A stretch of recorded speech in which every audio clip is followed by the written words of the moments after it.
कहानी शुरू होती है साल में एक बार आने वाले वैलेंटाइन डे से। कुछ थोड़े अजीब से कपल्स अपनी डेट के लिए एक खदान को चुनते हैं। उन्हें लगता है कि यह जगह न सिर्फ काफी छिपी हुई है बल्कि बहुत रोमांचक भी है। लेकिन उन्हें यह नहीं पता कि इस खदान में पहले एक बेहद डरावनी घटना हो चुकी है।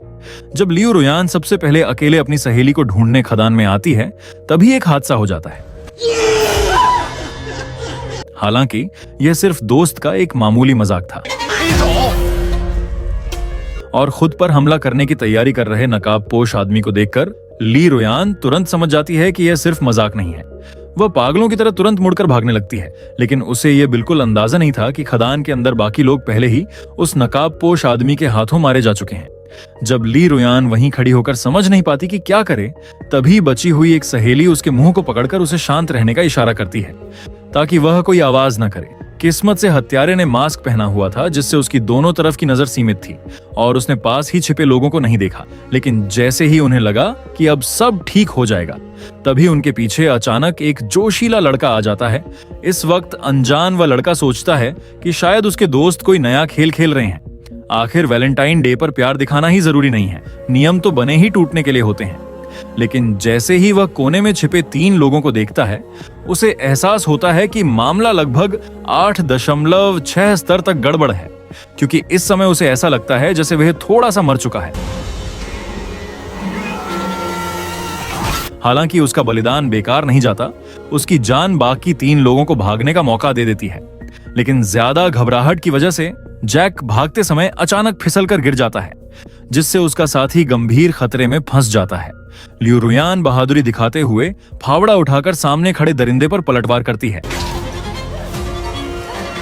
लेकिन तभी पीछे से एक और हमला होने वाला होता है। आखिरकार सामने खड़ा शरीर जैसे हार मानकर अलग हो जाता है। तभी जब मामला लगभग खत्म होने ही वाला था, बेकार सा बॉयफ्रेंड आखिरकार देर से वहां पहुंचता है। लेकिन ये तीनों छोटे खिलाड़ी साफ तौर पर कातिल के सामने टिक नहीं पाते। उस समय वह हथियार लिए कातिल लियू रुयान की आंखों से सिर्फ 0.01 मिलीमीटर दूर था। बेबस होकर जैक अपने दोस्त को छोड़कर अपनी गर्लफ्रेंड के साथ बिना पीछे देखे वहां से भाग जाता है और जिसे सबने छोड़ दिया, वह दोस्त हथियार लिए नकाबपोश के सामने गिर जाता है। लेकिन जैसे ही वह पूरी तरह निराश हो जाता है, तभी 2 गोलियों की आवाज उसे उम्मीद की किरण दिखाती है। न जाने कहां से 2 पुलिस वाले वहां आ जाते हैं। लेकिन हैरानी की बात यह है कि उन्होंने तुरंत कातिल को खत्म नहीं किया। आमतौर पर तो उन्हें उसी वक्त अपनी सारी गोलियां चला देनी चाहिए थी। इन्हीं पुलिस वालों की हिचकिचाहट की वजह से कातिल सिर्फ घायल होता है और फिर घबराकर वहां से भाग निकलता है। पुलिस वाले यह सुनिश्चित करते हैं कि वह दोस्त अब खतरे से बाहर है और तुरंत कातिल के भागने की दिशा में उसका पीछा करने लगते हैं, क्योंकि यह पहली बार नहीं था जब उस नकाबपोश ने वैलेंटाइन डे के दिन हत्या की हो। 1 साल पहले इसी हैनिगर खदान में एक भयानक विस्फोट हुआ था। उस हादसे में 6 मजदूरों में से सिर्फ एक ही जिंदा बचा था। अधिकारियों का मानना था कि जीवित रहने के लिए उसने अपने साथियों की बेरहमी से हत्या कर दी और उनके ऑक्सीजन सिलेंडर छीन लिए। और जब हैरी वार्डन को अस्पताल ले जाया गया, तब भी वह पूरी तरह होश में नहीं था और बेहद हिंसक बना हुआ था। जब अधिकारी अस्पताल पहुंचकर उससे पूछताछ करने वाले थे, तो उन्होंने डरावना मंजर देखा।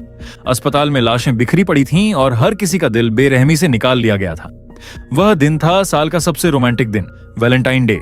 खदान हादसे के 10 साल बाद वही जैक, जिसने उस वक्त अपने दोस्त को छोड़ दिया था, अब छोटे शहर का शेरिफ बन चुका है और उसके दोस्त की गर्लफ्रेंड लियू रुयान अब उसकी पत्नी बन गई है।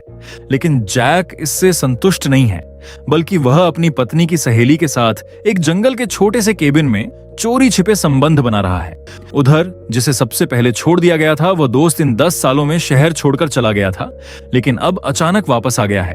उसका मकसद है खदान को बेच देना। हाँ, वह एक अमीर बाप का बेटा है, लेकिन उसके पिता भी उसी खदान विस्फोट में मारे गए थे। उस रात वह अपने पिता के पार्टनर से मिलता है और दृढ़ता से अपने पिता के कागजात और संपत्ति अपने साथ ले जाता है। इसके बाद वह शहर के एक होटल में रुकने आता है ताकि अगले दिन जमीन बेच सके। संयोग से उसके बगल वाले कमरे में वही पुराना दोस्त ठहरा हुआ है जिसने उसे सालों पहले छोड़ दिया था। दोस्तों द्वारा धोखा दिए जाने के बाद वह गंभीर मानसिक आघात से गुजर रहा है। इन सालों में वह दवाइयों के सहारे खुद को सामान्य बनाए रखता है। जब बगल के कमरे में दोनों का मामला खत्म होता है, तो पता चलता है कि रूडन ने अभी अभी हुई सारी घटनाओं को रिकॉर्ड कर लिया है। लेकिन लीसा कोई आसान लड़की नहीं है। ये सुनते ही वह तुरंत बाहर निकलती है उसे सबक सिखाने के लिए, लेकिन उसे क्या पता था कि वही खौफनाक हत्यारा हैरी वार्डन ट्रक में छिपकर बैठा है। जैसे ही वह रूडन को मारता हुआ देखती है, लीसा घबराकर वापस कमरे में भागती है। अब उसके पास एक ही रास्ता बचता है, बिस्तर के नीचे छिपकर प्रार्थना करना कि हत्यारा उसे न ढूंढ पाए। किस्मत से काफी देर खोजने के बाद जब हत्यारे को कोई नहीं मिलता तो वह जाने का फैसला करता है, लेकिन तभी एक होटल का कर्मचारी कमरे में आ जाता है। वह अपने शरारती पालतू जानवर को ढूंढने आया था, लेकिन उसकी नजर उस डरावने नकाबपोश पर पड़ जाती है। उस आदमी को देखकर होटल मालिक की आंखें डर से फैल जाती हैं।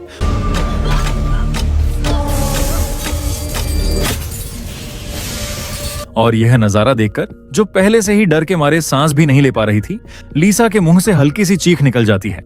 संयोग से नकाबपोश ने वह आवाज सुन ली और बिस्तर के नीचे छिपी लीसा को भी ढूंढ लिया।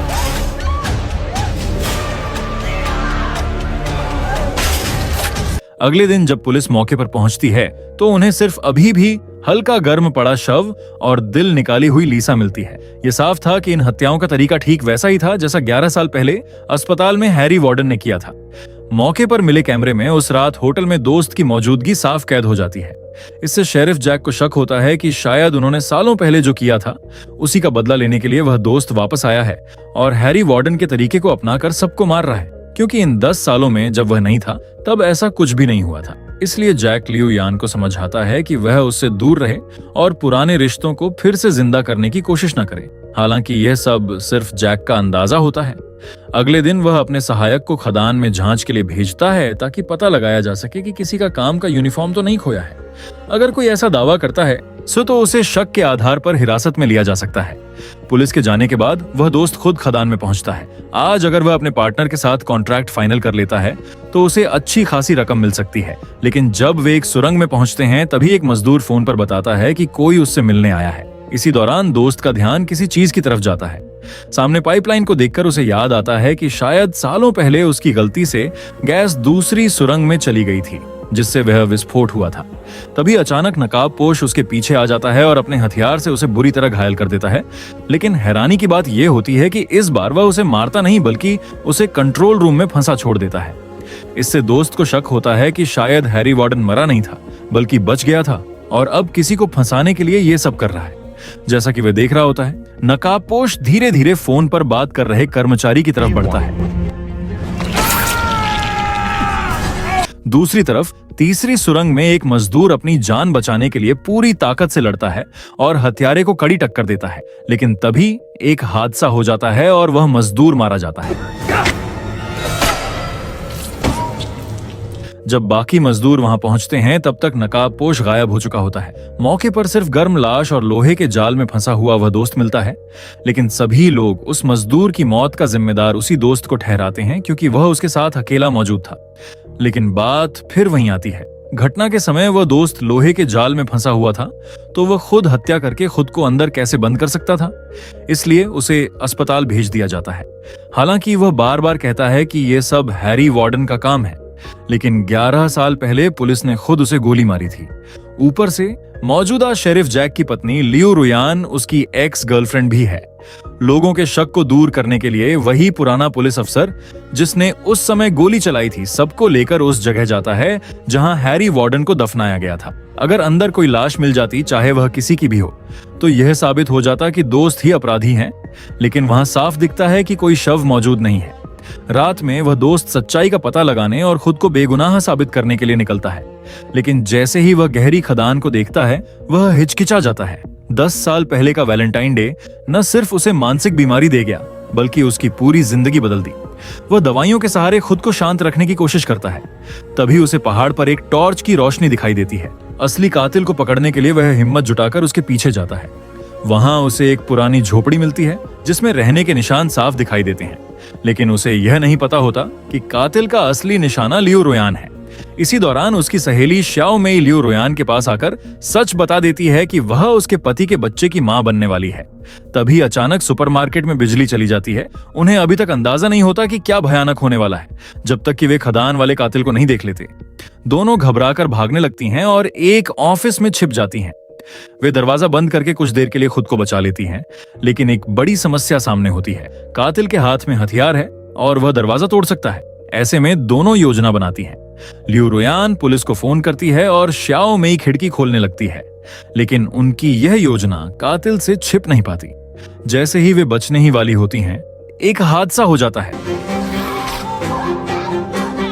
लियू रुयान बिना पीछे देखे मुख्य दरवाजे की ओर भागती है। अच्छी बात यह होती है कि उसकी कॉल के कारण उसका पति जैक समय पर वहां पहुंच जाता है।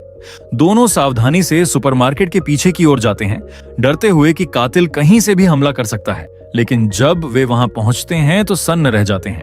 उसकी सहेली की हालत बेहद डरावनी होती है। उसका पेट चीर दिया गया होता है और उसका दिल एक दिल के आकार में रखा गया होता है। इसी दौरान पुराना पुलिस अफसर कुछ अहम बात नोटिस करता है। पुराने पुलिस अफसर को अब यकीन हो जाता है कि हैरी वार्डन पूरी तरह मरा नहीं था। अब वह 10 साल पहले खदान से जुड़े सभी लोगों को मार रहा है। इसलिए वह तुरंत लियू रुयान के घर पहुंचता है और बाहर खड़ी महिला पुलिसकर्मी के साथ मिलकर घर की तलाशी लेने की तैयारी करता है। अजीब बात यह है कि उन्हें जैसे पहले से ही पता होता है कि कातिल घर के अंदर छिपा है। दोनों धीरे धीरे दरवाजा खोलते हैं। महिला पुलिसकर्मी हथियार लेकर अंदर जाती है, जबकि बूढ़ा पुलिस अफसर बाहर अचानक हुई आवाज की तरफ ध्यान देता है। वह दूर चमकते हुए हेलमेट को देखता है और जैसे ही पास जाकर जांच करता है, उसे एहसास होता है कि वह चाल में फंस गया है। इसी बीच अस्पताल में घायल पड़ी लियू रुयान को उसके दोस्त का फोन आता है। क्योंकि वह दोस्त पहले उस जंगल वाली झोपड़ी तक जा चुका था, इसलिए उसे जल्दी ही समझ आ जाता है कि हाल की सारी हत्याएं कौन कर सकता है। इतना सब कुछ करके भी पुलिस से बच निकलना, यह काम सिर्फ शेरिफ जैक ही कर सकता है। लियू रुयान को बचाने के लिए वह उसे लेकर वहां से भाग जाता है। इसी दौरान जैक का फोन आता है। वह बताता है कि पुलिस को पता चला है कि दोस्त पिछले कई सालों से शहर में नहीं था, क्योंकि उसे गंभीर मानसिक बीमारी थी और उसे मानसिक अस्पताल में रखा गया था। लेकिन क्या यह सच है? ये बात किसी को भी यकीन करने लायक नहीं लगती।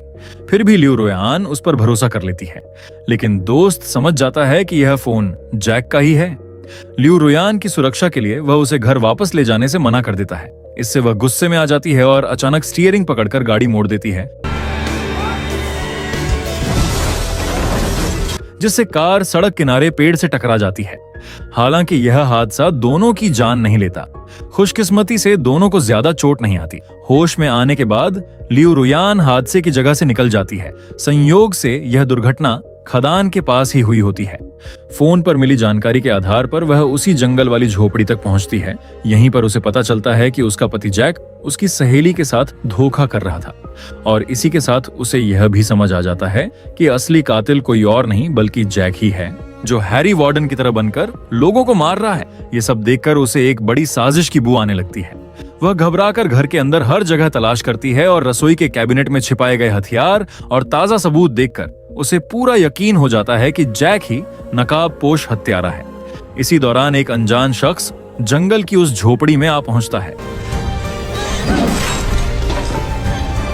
मजबूरी में लियू यान खिड़की तोड़कर किसी फिल्मी अंदाज में वहां से भाग निकलती है।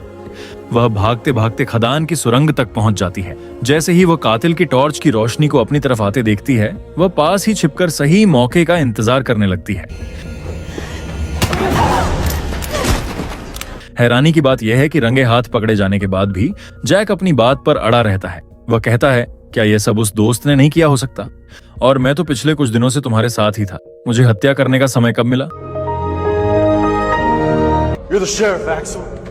जैसे ही दोस्त वहां आता है, लियू यान पूरी तरह उलझन में पड़ जाती है।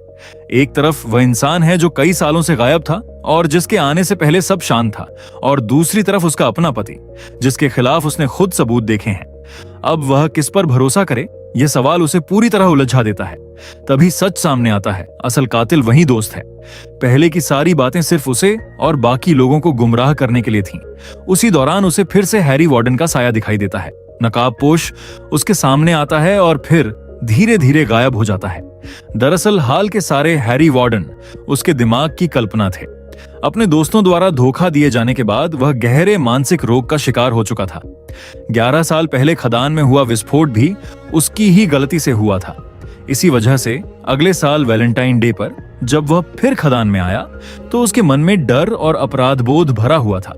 ऊपर से जब उस पर हमला हुआ और उसने अपने साथियों को छोड़कर भागने का फैसला किया, तो इसने उसके अंदर एक खतरनाक सोच को जन्म दिया कि वह उन सभी लोगों को मार डालेगा जिनका उस खदान से कोई संबंध था। उसने झूठे सबूत और हैरी वार्डन की कहानी का सहारा लेकर खुद को कानून से बचाने की कोशिश की। यही कारण था कि फोन पर बात कर रहे मजदूर ने उसे बंद किए जाने की कोई आवाज नहीं सुनी थी। सच्चाई जानने के बाद लियू यान बिना झिझक गोली चला देती है।